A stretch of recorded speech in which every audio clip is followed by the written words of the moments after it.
beloved Boss Mike Cervera.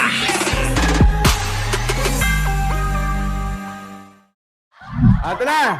Team 30. Yan no. Yun no. Hi. Kuya, i-landscape ko ba? Hindi. Okay naman. Oo. Hello, good evening, Bumati mayong ka muna. gabi. Bumati.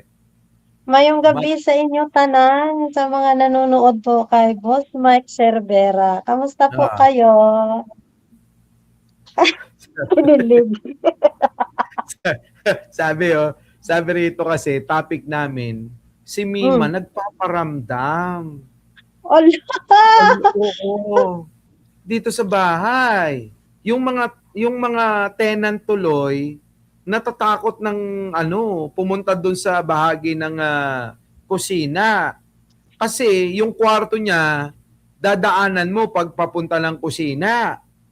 Nako, oo. Baka nagutom lang si Mima. Ayun na nga eh. Biruin mo na, yung isa nakita daw niya na umaakyat sa may hagdan. Hala ka! Tapos bago ko ngayon mag-live, alam mo, may malamig na parang niyayapos ako. Parang may yumayakap sa akin ng ang lamig-lamig. Oo. Ano kayang ibig sabihin yan? Kasi hindi talaga ako sanay sa mga ganyan eh. Pilosopo nga ako eh. Hindi ako naniniwala sa mga multo-multo. Ikaw ba naniniwala ka sa ganon? Naniniwala naman ako sa mga multo-multo, kagaya ng mga ghost project ni Sara, ni Duterte.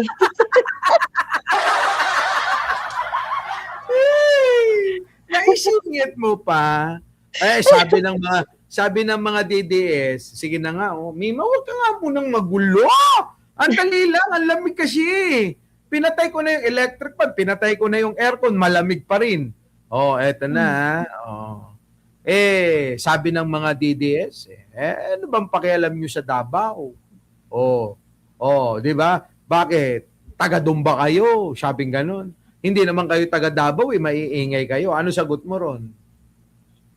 Siyempre, may pakialam din kami kasi may 51 billion ang Pilipino doon na pera na dapat nga ipaayos ng mga flood control nyo doon. Gusto nyo ba talaga taga Davao na lagi na lang kayo magsiswimming? Oo nga.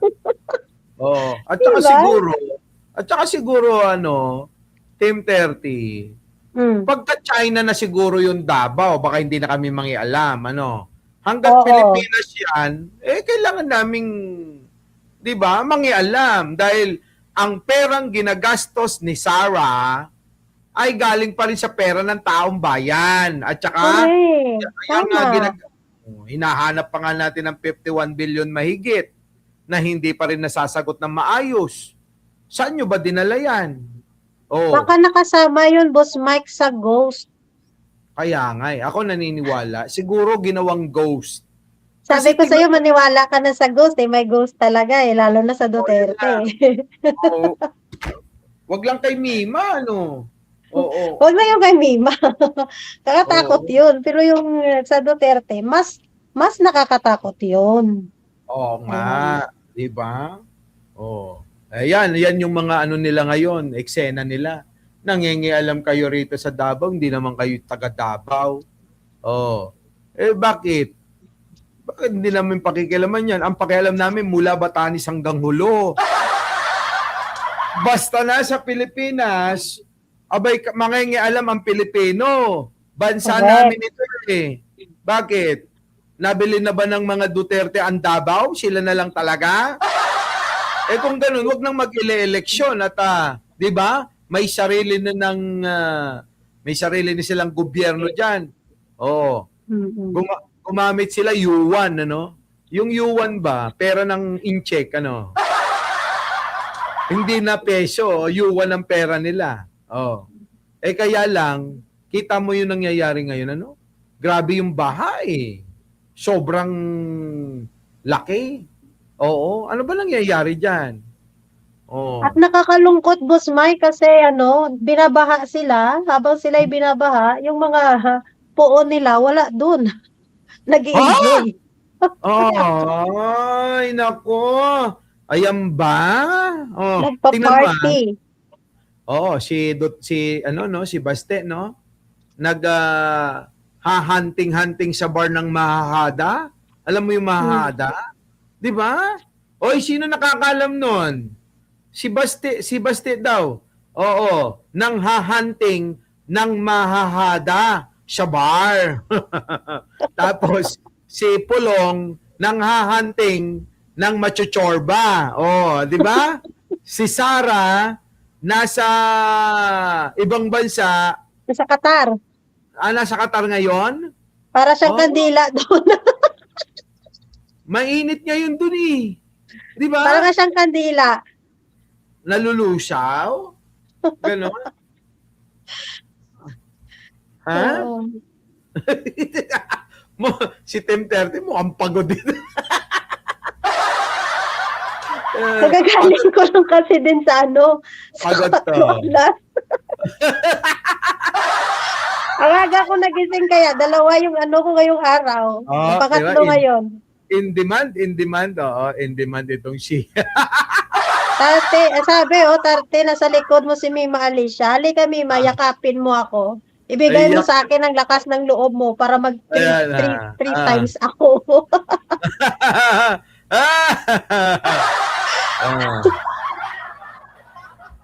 Di ba no? Grabe no? Ewan ko ba? Ay, Boss Mike, pwede na pala nilang magamit yung jet ski ni Digong. Talaga? Sa Kasi Davao? binabaha na naman sila eh. Nandoon ba yung jet ski nakaparada? Pwede lang mahiram yun. Pwede nila mahiram? Yun lang, parang yung jet ski hanggang ngayon, drawing din yun eh. Ewan ko sa... alam mo sa totoo lang, Drawing. marami pa rin nabubulag dyan sa mga Duterte. Eto, mga pala. Ano masasabi mo rito? Meron ng meron ng tawag dito, Team 30, meron ng survey. Etong Weather Watch Philippines survey. Ayan ini-screenshot ko siya. Oo. Ngayon lang. Nakalagay survey. Sino ang presidente? Oo. Sino ang iyong presidente at pambato sa eleksyon 2028? Tingnan mo, tambak. Si Mike Cervera. Ito tambak nga si Sara. Tinambakan ni Leni Robredo. Tambak. Malakas naman talaga si Lene kung tutuusin kaysa kay Sara. Di ba? Tambak na. Eto pa ngayon. Eto So, hindi lang yan. Kaya nga inaanyayahan ko yung mga DDS na pumunta dyan sa Weather Watch Philippines. Bumoto kayo. Kasi kawawa si Sara Duterte, Ayan, Sa survey pa naman kumakapit si Sara. Kaya nga. Eto. Di ba? Eto, masasabi natin na na legit. Bakit? Malaya ang lahat pumunta eh. Malaya kayong pumunta.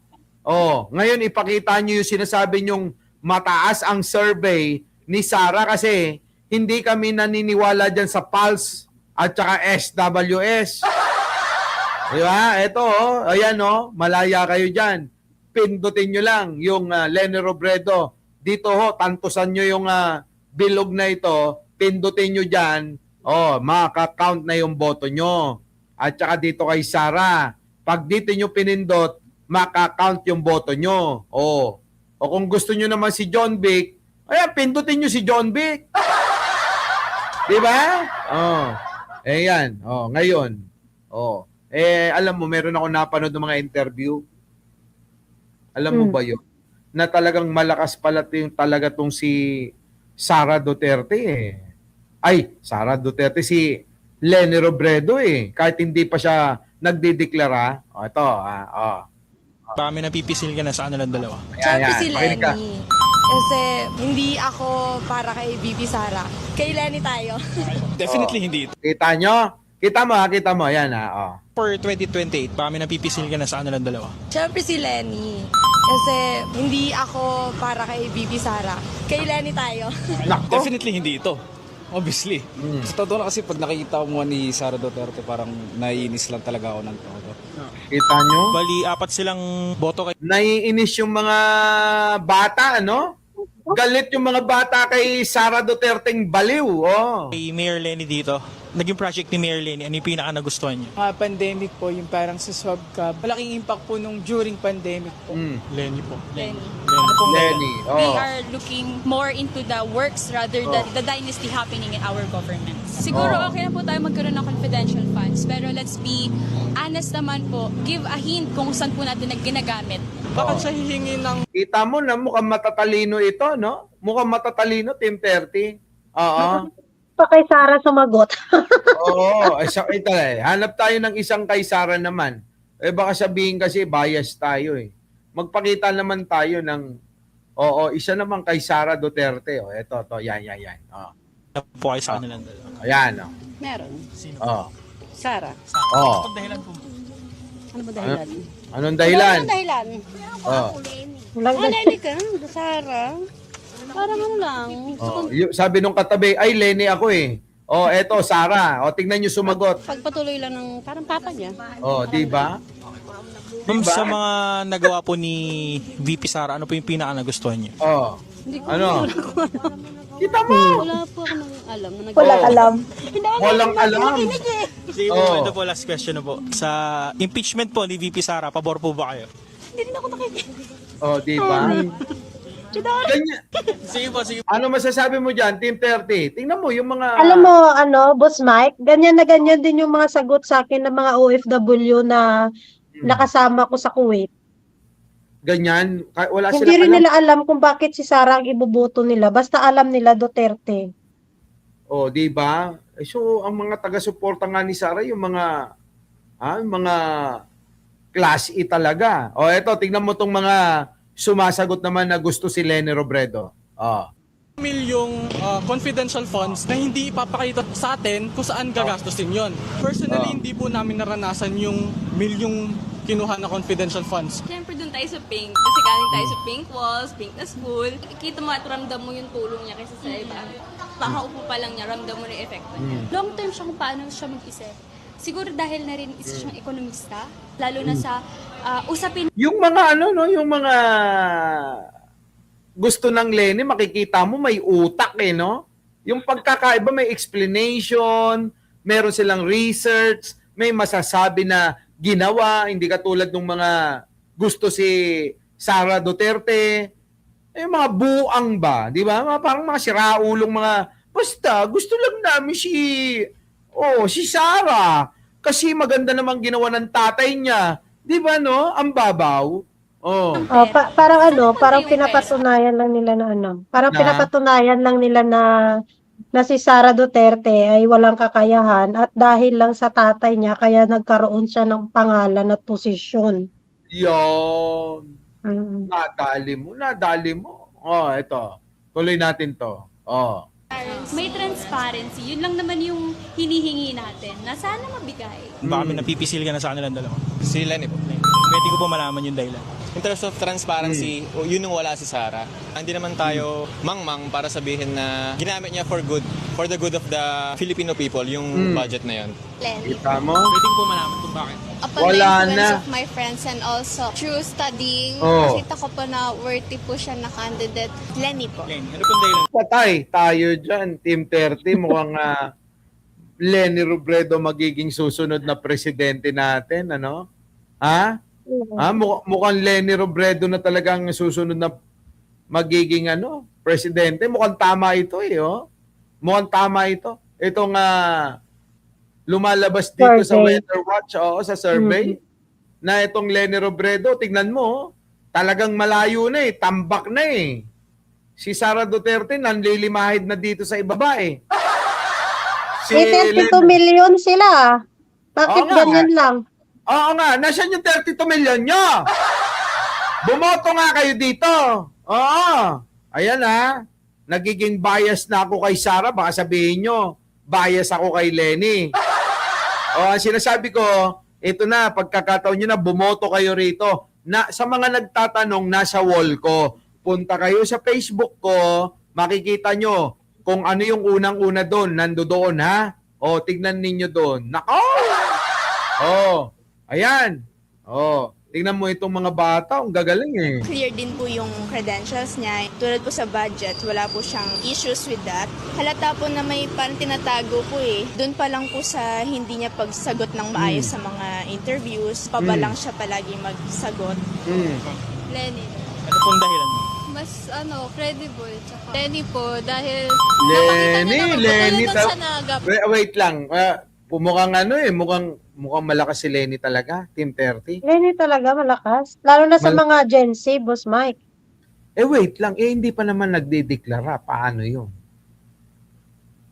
Yun na nga. Kinakatakutan ng mga DDS yan pag yan nagdeklara. Nako, di mas lalong malakas. Ganon. Manghihina na talaga sila. Oo.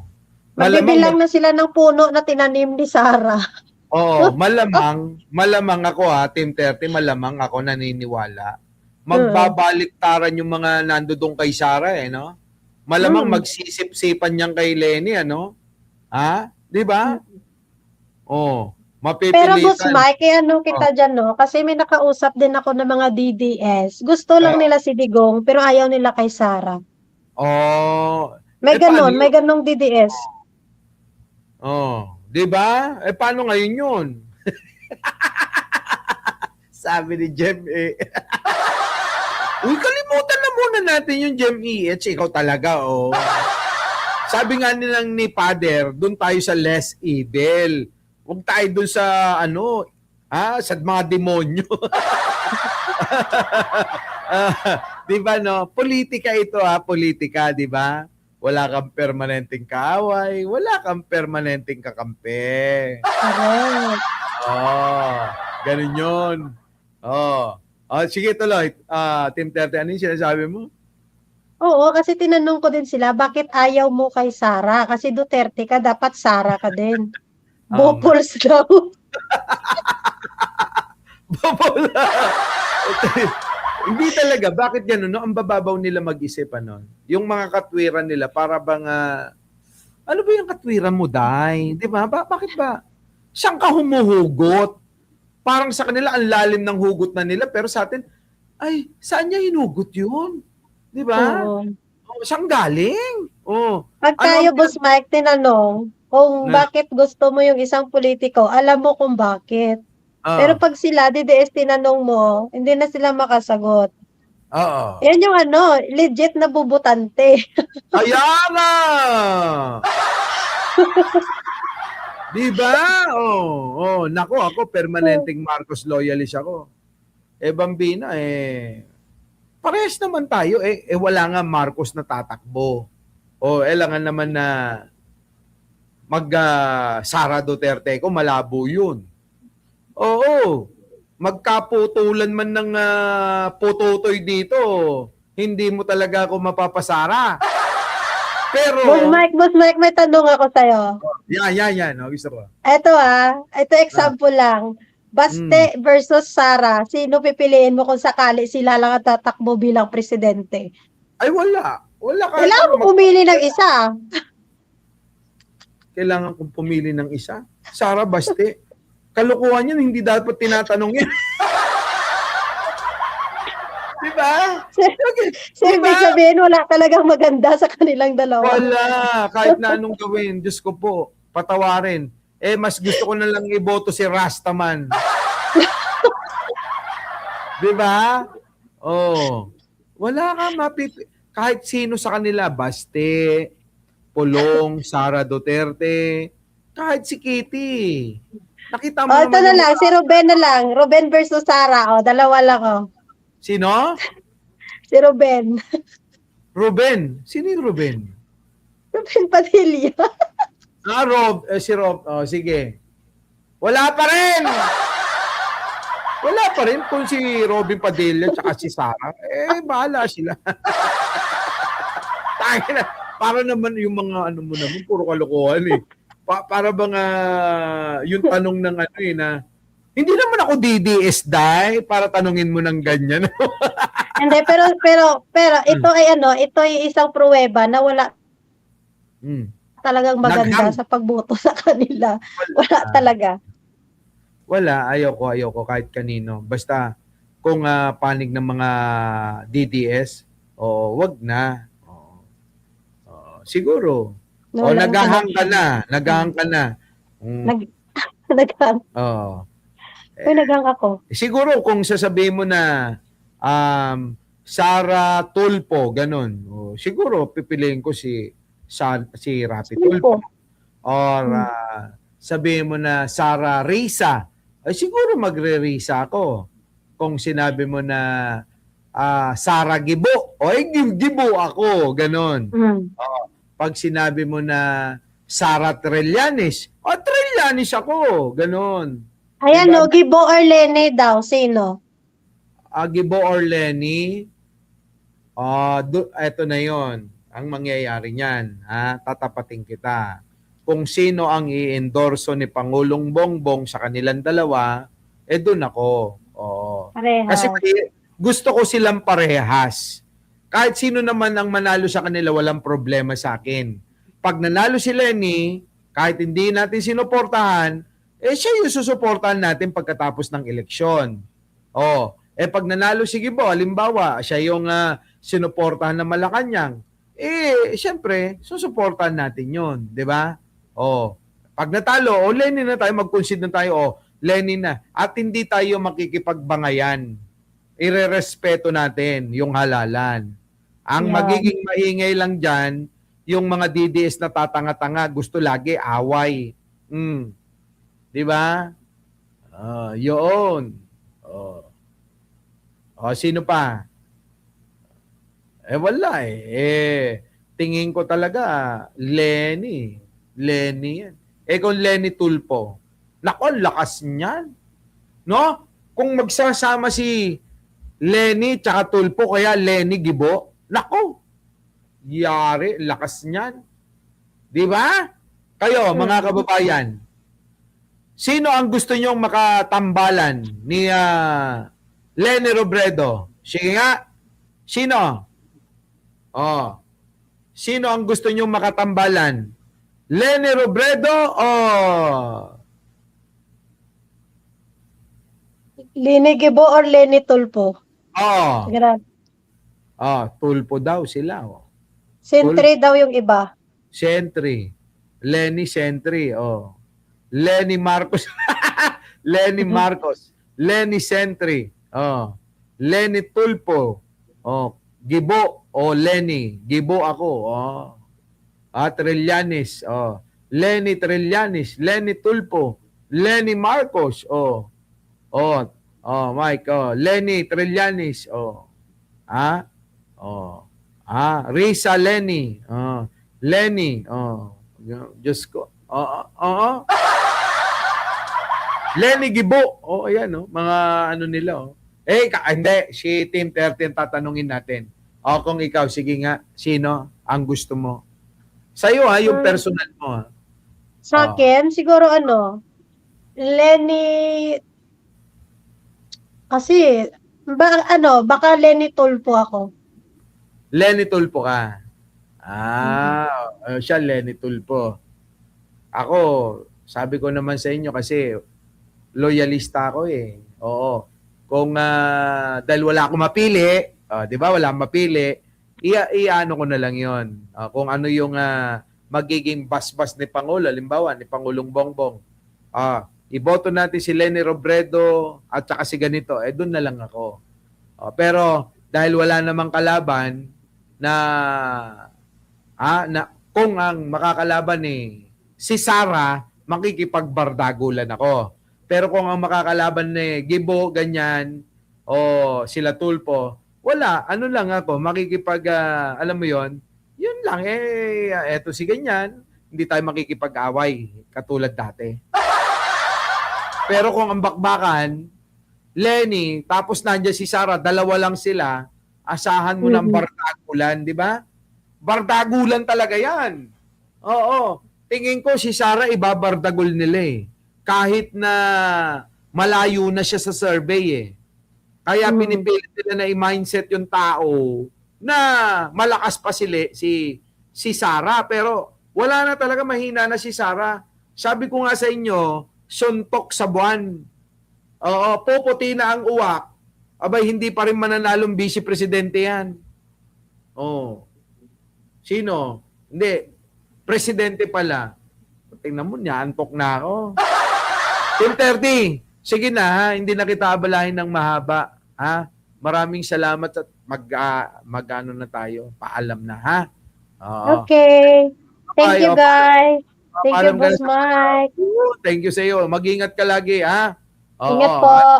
Oo. Sige, bye-bye. Bye-bye. Our beloved Boss Mike